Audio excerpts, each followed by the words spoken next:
Hello everyone, welcome to college classes.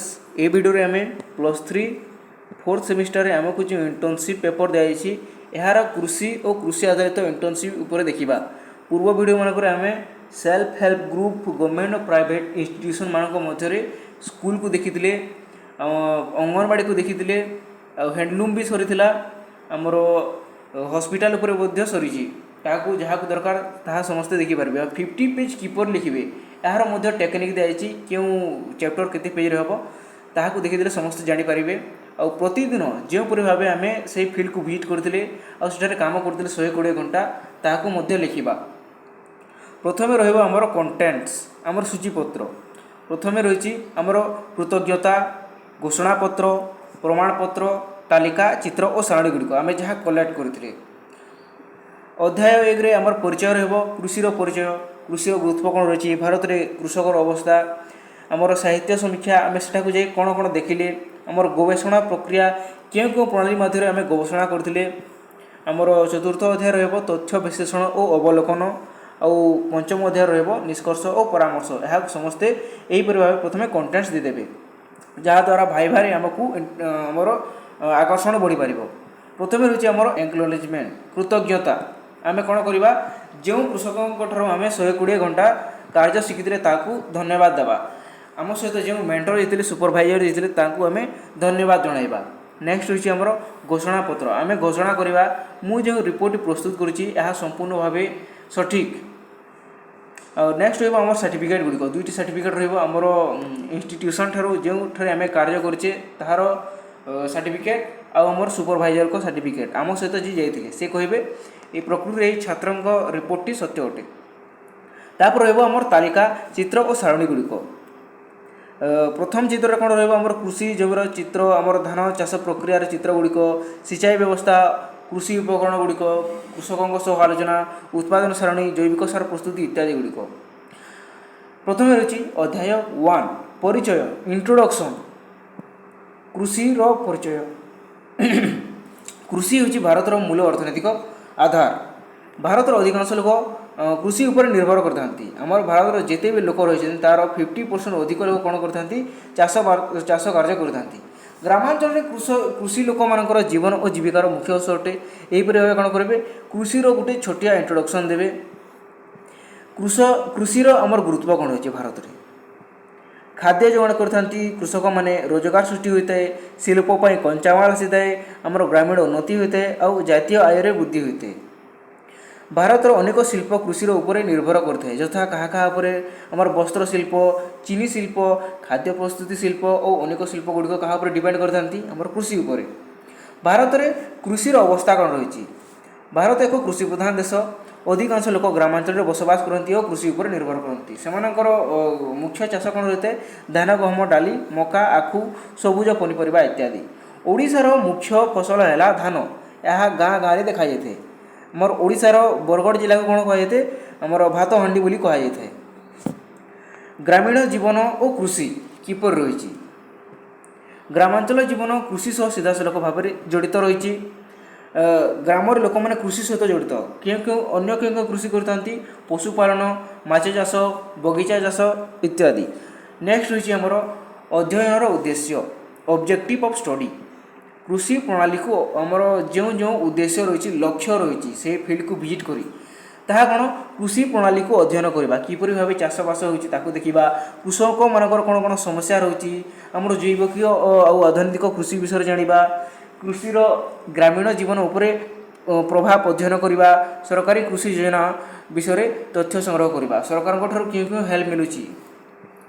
Internship परिसर केते रही। स्कोप ऑफ द स्टडी यही अध्ययन कृषि संबंधी कार्यकलाप को अवलोकन कराई। चाष प्रणाली सिंचाई व्यवस्था कृषि उपकरण जैविक सार कृषक मानकर समस्या सरकारी योजना संबंध में अध्ययन कराई। अध्याय 2 रही आमर साहित्य समीक्षा लिटरेचर रिव्यू जहाँ जहाँ अनुभव कले से स्थान में एठार लिखा। परिचय रहिबो कृषि संबंधी पूर्व अध्ययन। विभिन्न गवेषक कृषि और ग्रामीण जीवन उपर अध्ययन करछंती। पूर्व अध्ययन जनापड़ी जे कृषि ग्रामीण अर्थनीतिर मूल आधार। पूर्वर जहाँ जहाँ रही लिखा आमर बैकग्राउंड इनफॉरमेशन गुड़िक। आमर भारत में अधिकांश लोक कृषि उपर निर्भर करते विभिन्न गवेषणा जमापड़ी आधुनिक कृषि प्रणाली व्यवहार करें फसल उत्पादन बढ़ी पारि था। आधुनिक कृषि प्रणाली कौन अटे आमर उन्नत बीज रासायनिक सार कृषि जंत्र सिंचाई व्यवस्था कीटनाशक इत्यादि कौन करवा कृषि कार्य व्यवहार करने फल कौन हो चाषबास शीघ्र हो। नेक्स्ट हूँ आमर जैविक कृषि ऑर्गेनिक फार्मिंग तुम्हें मैंने जो फील्ड को जीतब ता विषय लिखब आमर धान खेत को जीतब गहम खेत को जीतब सोरिष खेत को जीतब फूल खेत आमर विभिन्न फार्म को जीतले से विषय लिखिपारे। एठार कौन रही केवल गोटे रही एग्जाम्पल हिसाब से जैविक कृषि कौन करता आमर माटी उर्वरता बढ़ाए परिवेश सुरक्षा रहे स्वास्थ्यकर खाद्य उत्पादन हुए और जल प्रदूषण कमी थाए। कृषि और ग्रामीण उन्नति कौन रही ग्रामर आय बढ़े रोजगार सृष्टि दरिद्रता कमे जीवन मान उन्नत हुए इत्यादि गुड़िक कृषक मान समस्या कौन रही अनियमित वर्षा हो जल संकट ऋण समस्या आमर सार और बीजर अधिक मूल्य फसल दर और कम दर और प्राकृतिक विपर्य इत्यादि। सरकारी योजना कौन रही कृषकों मानक आम क्या जानिले आम फील्ड विजिट करते से चाषी सहित कथबार्ता करी पीएम किसान योजना कृषक बीमा योजना सिंचाई योजना सब्सिडी योजना कृषि ऋण योजना इत्यादि। साहित्य समीक्षार सारांश लिखा। तृतीय रही आमर गवेषणा प्रक्रिया मेथोडोलॉजी क्यों क्यों मेथड द्वारा आम यह सब इनफर्मेशन गुड़ी कलेक्ट करें। परिचय लिखा गवेषणा रूपरेखा कौन रही वर्णनात्मक अध्ययन विश्लेषणात्मक अध्ययन। नेक्स्ट रही आमर अध्ययन क्षेत्र स्टडी एरिया केते रही आमर कृषि जमी तापर चाष प्रणाली सिंचाई व्यवस्था आमर इरिगेशन सिस्टम आमर कृषि जंत्र कृषक मान जीवन अवलोकन करा। तथ्यर उत्स सोर्स ऑफ डाटा प्राथमिक तथ्य कौन रही आमर कृषक मान सहित डायरेक्ट साक्षात कर इंटरव्यू नहीं क्षेत्र अवलोकन कर फील्ड को विजिट कर गोष्ठी परिचालना कर प्रश्नावली व्यवहार करा। द्वितीयक तथ्य कौन था द्वितीयक तथ्य विभिन्न पुस्तक सरकारी रिपोर्ट इंटरनेट और गवेषणा पत्र संग्रह करा। तथ्य संग्रह प्रक्रिया गुड़ कौन था प्रथम होमर साक्षात्कार प्रणाली इंटरव्यू मेथड से कृषक मान कौन कराइला आम क्वेश्चन पचारि क्यों फसल चाष करती कृषि क्यों समस्या होता है सिंचाई सुविधा किपर रही इरिगेशन आउ सरकारी योजनार किपर लाभ पाई कि पाई नाहंती ताको पचारिबा। नेक्स्ट होची ऑब्जर्वेशन मेथड गवेषक कृषि क्षेत्र चाष प्रणाली कृषि जंत्र को सीधासलख अवलोकन करते किए करते आमे माने करथिले यह माध्यम कृषि कार्यर प्राकृतिक अवस्था विषय तथ्य मिलता।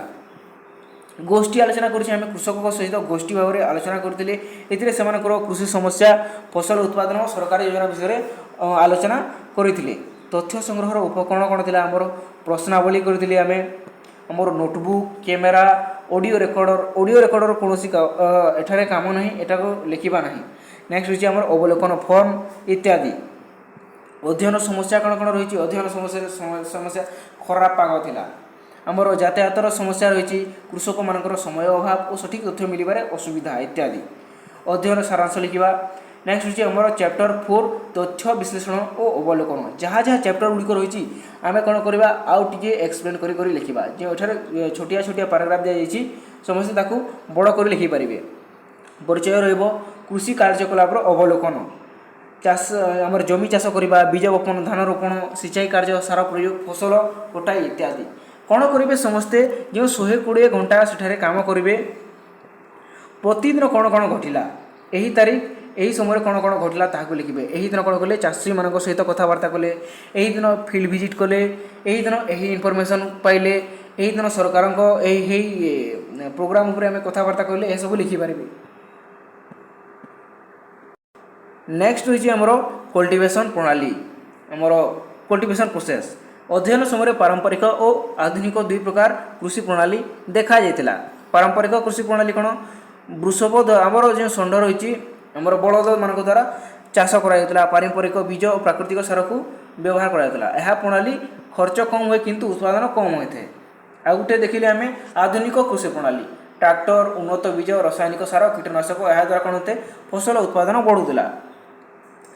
आमर तापर देखिबा इरिगेशन सिस्टम सिंचाई व्यवस्था सिंचाई कृषि मुख्य अंश अटे। अध्ययन समय विभिन्न प्रकार आम इरिगेशन व्यवस्था देखी जेपरिक नदी जल कुआ बोरवेल पंप सेट ବର୍ଷା ଜଳ ଇତ୍ୟାଦି। ଅଧିକାଂଶ କୃଷକ ବର୍ଷା ଜଳ ଉପରେ ନିର୍ଭର କରୁଥିଲେ। ବର୍ଷା କମ୍ ହେଲେ ଫସଲ ଉତ୍ପାଦନ ପ୍ରଭାବିତ ହୁଏ। କୃଷି ଯନ୍ତ୍ରର ବ୍ୟବହାର ଦେଖିଛେ ଆମେ ସେହି ସମୟରେ କ'ଣ କ'ଣ ୟୁଜ୍ କରୁଥିଲେ, tractor, power tiller, thresher, spray machine ଇତ୍ୟାଦି ଗୁଡ଼ିକ। ଜୈବିକ କୃଷିର ଅବସ୍ଥା କିପରି ଥିଲା? କେତେକ କୃଷକ ଜୈବିକ କୃଷି କରୁଥିଲେ, ସେମାନେ ଗୋବର ସାର, କମ୍ପୋଷ୍ଟ ସାର, ଜୈବିକ କୀଟନାଶକ ବ୍ୟବହାର କରୁଥିଲେ। ଆଉ କୃଷକମାନଙ୍କର ସମସ୍ୟା କ'ଣ ରହିଛି? ପ୍ରୋବ୍ଲେମ୍ ଫେସ୍ଡ ବାଇ ଫାର୍ମର। ପ୍ରଥମେ ରହିଛି ଜଳ ସଙ୍କଟ, ସେମାନଙ୍କ ଅଞ୍ଚଳକୁ କେନାଲ ଯାଇନାହିଁ, ତାହେଲେ ସେମାନେ ବର୍ଷା ହେଲେକୁ ୱେଟ୍ କରୁଛନ୍ତି, ପାଣି ମଧ୍ୟ ହେଉନାହିଁ। ଅଧିକ ଖର୍ଚ୍ଚ ହେଉଛି, ବୀଜ ସାର କୀଟନାଶକ ଦର ବଢ଼ିପାରିଥିବାରୁ କୃଷକଙ୍କ ଖର୍ଚ୍ଚ ବଢ଼ିଥିଲା। ଆମର ଫସଲର କମ୍ ଦର, ଯେଉଁ ହିସାବରେ ସେମାନେ ଚାଷ କରୁଥିବେ ତାରୁ କମ୍ ଦରରେ କ'ଣ କରୁଛନ୍ତି, ସେମାନେ ଫସଲକୁ ବିକ୍ରି କରୁଛନ୍ତି, ତାଙ୍କର କ୍ଷତି ହେଉଛି। ପ୍ରାକୃତିକ ବିପର୍ଯ୍ୟୟ, ବନ୍ୟା, ଖରା, ବାତ୍ୟା ଫସଲକୁ ନଷ୍ଟ କରୁଛି। ରିସେଣ୍ଟଲି କ'ଣ ହୋଇଛି, ଆମର କରକାପାତ ହୋଇଥିଲା, ତାହା ଦ୍ୱାରା କୃଷକମାନଙ୍କର ବହୁତ ଲସ୍ ହୋଇଥିଲା। ସରକାରୀ ଯୋଜନାର ପ୍ରଭାବ କ'ଣ ରହିଛି? ମୁଖ୍ୟ ଯୋଜନା କ'ଣ ଥିଲା? PM କିଷାନ, କୃଷକ ବୀମା, ସବସିଡ଼ି ଓ ସିଞ୍ଚାଇ ଯୋଜନା। ଉତ୍ପାଦନ ଆଉ ଆୟ କ'ଣ ଥିଲା? Production and income. କୃଷକମାନଙ୍କ ଆୟ ଫସଲ ଉତ୍ପାଦନ ଉପରେ ନିର୍ଭର କରୁଥିଲା। ଧାନ ଚାଷରୁ ଅଧିକ ଆୟ ମିଳୁଥିଲା। କେତେକ କୃଷକ ସବୁଜ ପନିପରିବା ଚାଷ କରି ଅଧିକ ଲାଭ ପାଉଥିଲେ। ଜୈବିକ କୃଷିର ଉତ୍ପାଦ ବଜାରରେ ଅଧିକ ଦରରେ ବିକ୍ରୟ ହେଉଥିଲା। ଫିଲ୍ଡ ଅନୁଭବ କ'ଣ ରହିଛି? ଇଣ୍ଟର୍ନସିପ୍ ସମୟରେ କୃଷି କାର୍ଯ୍ୟକୁ ନିକଟରୁ ଦେଖିବାକୁ ସୁଯୋଗ ମିଳିଥିଲା ଇତ୍ୟାଦି ଲିଖିବେ। ଅଧ୍ୟୟନ ସାରାଂଶ ମଧ୍ୟ ଲିଖିବେ। ଆମର ଅଧ୍ୟାୟ 5 ରହିବ ଆମର ନିଷ୍କର୍ଷ ପରାମର୍ଶ, ଆମର ଶେଷ କଥା ପରିଚୟ ରହିବ। ମୁଖ୍ୟ ତଥ୍ୟ କି ଫାଇଣ୍ଡିଙ୍ଗସ୍ ଗୁଡ଼ିକ କ'ଣ କରିଥିଲେ ଆମେ?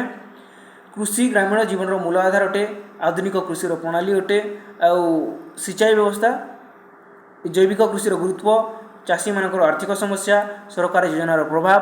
ଆମେ କ'ଣ କ'ଣ ଚାଷୀମାନଙ୍କୁ ରେକମେଣ୍ଡ କରିପାରିବା, ଆମେ ପରାମର୍ଶ ଦେଇପାରିବା। ସିଞ୍ଚାଇ ବ୍ୟବସ୍ଥାରେ ଉନ୍ନତି କରିପାରିବା, ସରକାରଙ୍କୁ କିଛି କହିପାରିବା। କୃଷକମାନଙ୍କୁ ପ୍ରଶିକ୍ଷଣ ଦିଆଯାଉ, ଜୈବିକ କୃଷି କିପରି ହେବ, ଉନ୍ନତ ବୀଜ ବ୍ୟବହାର କିପରି କରିବେ, ଜଳ ସଂରକ୍ଷଣ ଓ କୃଷି ଯନ୍ତ୍ର ବ୍ୟବହାର ଉପରେ। ଫସଲର ସଠିକ୍ ମୂଲ୍ୟ ଓ ସରକାରୀ ଯୋଜନାର ସଚେତନତା, ଜୈବିକ କୃଷିକୁ ପ୍ରୋତ୍ସାହନ କରିବା। ଆଉ ନେକ୍ସଟ ହେବ ଆମର ନିଷ୍କର୍ଷ, କନକ୍ଲୁଜନରେ ସବୁକୁ ଟୋଟାଲ ଭାବରେ ଲେଖିବା। ସନ୍ଦର୍ଭ କାହାକୁ ଦେବା, ରେଫରେନ୍ସ ଗୁଡ଼ିକ, ଭାରତୀୟ କୃଷି ବିଷୟକ ପୁସ୍ତକ ଗୁଡ଼ିକ, Odisha agriculture department report, ICAR report ଇତ୍ୟାଦି। ଆଉ କ'ଣ ରହିବ? ଆନୁଷଙ୍ଗିକ ଆପେଣ୍ଡିକ୍ସ ଗୁଡ଼ିକ ରହିବ, ସାକ୍ଷାତକାର ପ୍ରଣାଳୀ, କେଉଁ ପ୍ରଶ୍ନ ପଚାରିଥାଏ ତାକୁ କହିବା, ଫିଲ୍ଡ ନୋଟ୍ କରିବା। ଆପେଣ୍ଡିକ୍ସ କ'ଣ ରହିବ? ଫଟୋଗ୍ରାଫ, ସିଞ୍ଚାଇ ବ୍ୟବସ୍ଥାର ଫଟୋ, କୃଷି ଯନ୍ତ୍ର ଫଟୋ, କୃଷକଙ୍କ ସହିତ ଆଲୋଚନା ହେଉଥିବା ସମୟର ଫଟୋ, ଆଉ ଜୈବିକ ସାର ପ୍ରସ୍ତୁତିର ଫଟୋ। ତ ଏହା ଥିଲା ଆମର କୃଷି ଉପରେ ଇଣ୍ଟର୍ନସିପ୍ ପେପର। ସମସ୍ତେ ଏହାକୁ ବୁଝିପାରିଥିବେ। ଧନ୍ୟବାଦ।